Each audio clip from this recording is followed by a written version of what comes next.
Une erreur de jugement allait changer le destin d'une corporation entière en quelques minutes. Une confusion d'identité conduisit une brillante dirigeante noire à être humiliée avant de prendre les rênes d'un empire qu'elle n'avait jamais imaginé conquérir aussi soudainement. Personne dans cette salle de réunion n'oublierait le jour où le pouvoir et les préjugés se heurtèrent avec des conséquences irréversibles. Avant de commencer, assurez-vous de vous abonner à la chaîne et de commenter d'où vous regardez. Le soleil se levait à peine au-dessus des tours de Madrid lorsqu'Alma López franchit les portes tournantes d'Innovatech Global, l'entreprise technologique la plus puissante du pays. Elle portait un tailleur sombre et sobre, et son expression était calme, bien que la tension lui serrait le cœur intérieurement. Aujourd'hui était son premier jour en tant que directrice des opérations, un poste qu'elle avait obtenu après 15 ans de travail acharné et de sacrifices innombrables. Elle avait été recrutée après une recherche internationale exhaustive, mais personne dans le siège espagnol ne l'avait vue en personne jusqu'à présent. En arrivant à la salle de réunion au 28e étage, Alma inspira profondément avant d'entrer. 8 hommes d'âge mûr, tous vêtus de costumes coûteux et de montres ostentatoires, discutaient animément autour d'une table en marbre. Lorsque la porte se referma derrière elle, un silence pesant s'abattit comme une pierre. Aucun ne se leva pour l'accueillir, aucun ne tendit la main. Leurs yeux la parcoururent de haut en bas, l'évaluant avec un mélange de surprise et de mépris à peine dissimulé. « Bonjour, » dit Alma d'une voix ferme.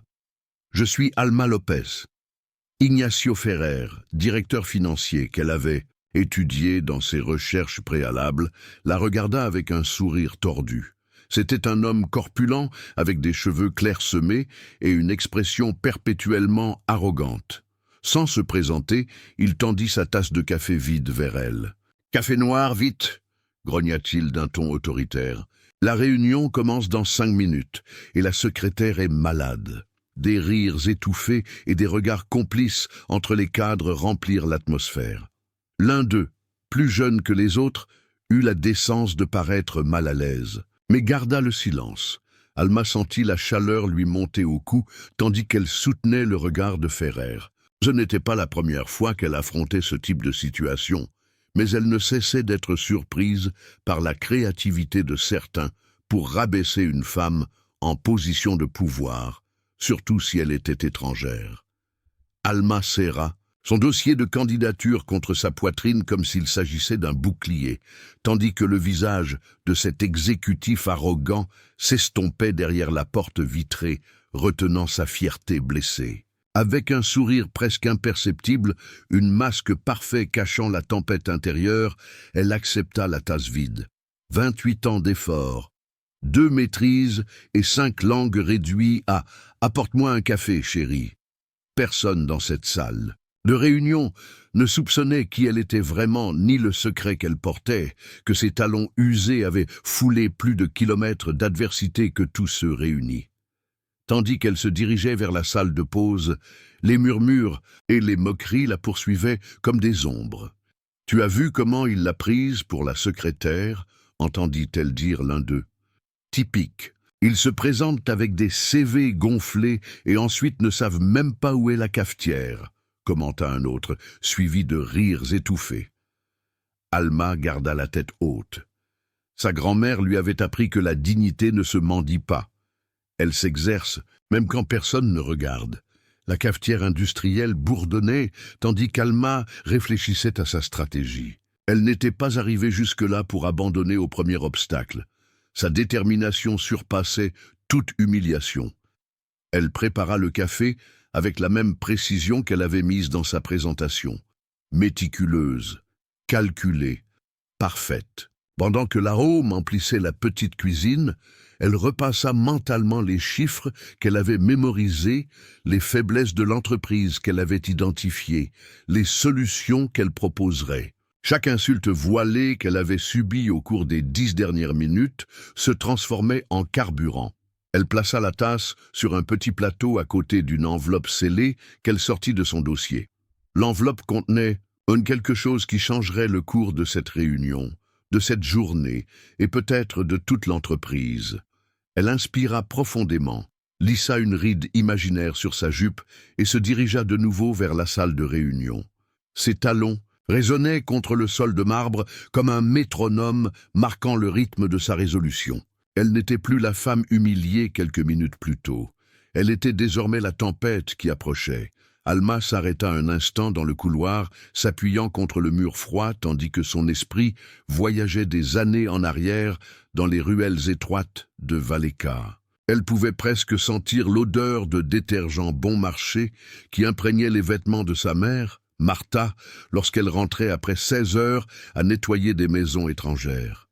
« Étudie, ma petite », lui répétait-elle en comptant des pièces sur une table en formica usée, calculant si cela suffirait pour le loyer ou s'il faudrait choisir entre payer l'électricité ou manger cette semaine. La vie dans cet appartement exigu et humide avait été une lutte constante pour la survie, mais aussi une école de résilience que nul argent ne pouvait acheter. Elle ferma les yeux et se souvint des nuits d'hiver emmitouflées dans 2 couvertures, car le chauffage était un luxe interdit. Avec des doigts engourdis par le froid, elle tournait les pages de livres d'économie récupérés dans des conteneurs ou achetés pour quelques centimes dans des marchés de rue.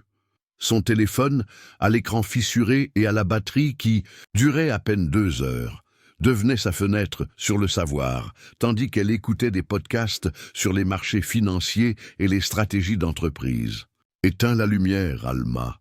Le compteur tourne », lui disait sa mère pendant qu'elle étudiait sous la faible lueur entrant par la fenêtre depuis le lampadaire de la rue. Ces nuits d'études dans l'obscurité, ces sacrifices constants avaient forgé en elle une volonté inébranlable. Pendant que ses amis sortaient s'amuser, elle mémorisait des formules financières et rêvait de bureaux vitrés où, un jour, elle prendrait des décisions qui changeraient le cours d'entreprises entières.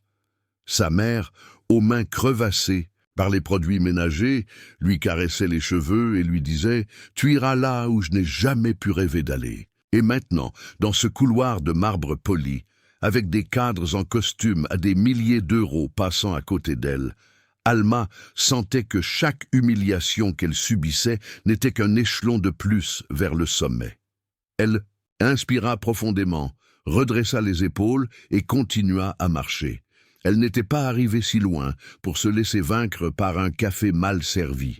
Depuis l'âge de 7 ans, lorsqu'elle avait vu sa mère rentrer épuisée après avoir nettoyé des maisons étrangères, Alma s'était fait une promesse inébranlable. Cette nuit-là, tandis que sa mère dormait sur le canapé, trop épuisée pour atteindre le lit, elle jura qu'un jour, elle la sortirait de cette vie de sacrifice. « Plus personne ne me regardera comme si je valais moins », murmura-t-elle dans l'obscurité de son petit appartement. Cette promesse, forgée lors de nuits d'études à la lueur de bougies quand l'électricité était coupée, était devenue le moteur de chaque décision de sa vie. L'université, les nuits sans sommeil à préparer des présentations, les refus, les portes fermées, tout cela, elle l'avait enduré avec cette promesse gravée au fer rouge dans son cœur. Et maintenant, tandis que le café fumant remplissait la tasse dans ses mains, cette promesse brûlait dans sa poitrine, avec plus d'intensité que jamais. L'arôme amer lui rappelait les matins où sa mère préparait du café avant l'aube pour arriver tôt à ses emplois.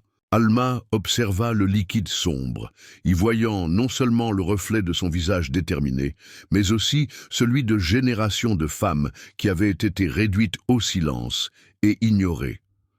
Avec des mouvements délibérés, elle plaça la tasse sur un plateau, mais ce n'était pas un acte de soumission.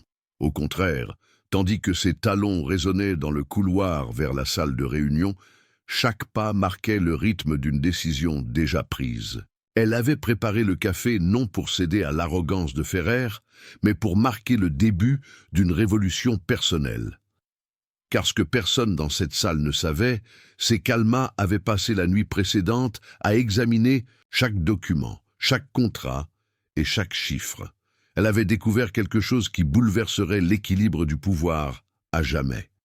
En poussant la porte de la salle de réunion avec son épaule, un sourire à peine perceptible se dessina sur ses lèvres. Ce café serait le dernier qu'elle servirait de sa vie et aussi le premier qu'elle offrirait en tant que joueuse, et non en pion sur l'échiquier corporatif. Tandis qu'elle retournait au bureau avec la tasse, Carmen contempla par la fenêtre l'horizon de Madrid avec la tour Picasso et les 4 tours se découpant contre le ciel bleu matinal. Pendant un instant, elle sentit que la ville entière retenait son souffle, comme si elle savait qu'un événement transcendantal était sur le point de se produire. Les rues animées, les immeubles imposants, tout semblait l'observer, attendant son prochain mouvement. Carmen sut à cet instant que Madrid ne serait plus jamais la même après ce jour, ou plutôt qu'elle ne verrait plus jamais la ville avec les mêmes yeux après ce qu'elle était sur le point de faire. Chaque pas qu'elle faisait dans le couloir résonnait de détermination. Le café fumant dans la tasse de Porce